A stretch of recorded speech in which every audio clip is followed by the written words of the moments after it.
విజయనగరం జిల్లా బొబ్బిలిలో కూటమి ప్రభుత్వం 2 ఏళ్లు పూర్తి చేసుకున్న సందర్భంగా ఎమ్మెల్యే రంగారావు ఆధ్వర్యంలో విజయోత్సవ సభ ఘనంగా నిర్వహించారు।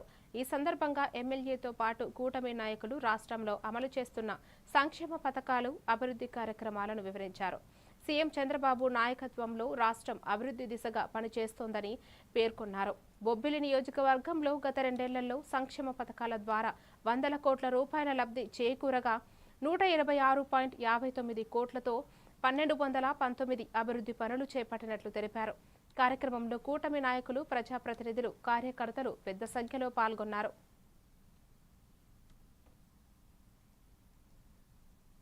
పరిగెడతాయో పెట్టుబడుల వరద ఏ విధంగా రాష్ట్రానికి వస్తాయో అభివృద్ధి సంక్షేమం రెండు ఒక కళ్ళుగా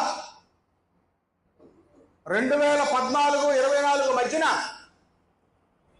ఆర్థిక ఉగ్రవాదం మన ఎకానమీతో జరిగిన చేయాలనేటువంటి సంకల్పంతోనే ఈ రాష్ట్రాన్ని పరిపాలిస్తున్నటువంటి మన ముఖ్యమంత్రి వర్యులు నారా చంద్రబాబు నాయుడు గారు అంటే దాని ఘనత కూటమి ప్రభుత్వానికి మన శాసనసభ్యులు బేబీ నాయుడు గారు అని ఈ సందర్భంగా మీ అందరికి కూడా తెలియజేస్తుంటూ మరి ఎంత చక్కగా కొత్తగా ఎన్నికైన మొదటిసారైనా సరే ఎంత చాకుచక్యంగా సీనియర్ ఎమ్మెల్యేలు సైతం పోటీనిస్తూ ఏ రకంగా అభివృద్ధి పథంలో బొబ్బిలి నియోజకవర్గం తీసుకెళ్తున్నారో రానున్నటువంటి 3 సంవత్సరాల్లో ఇంకా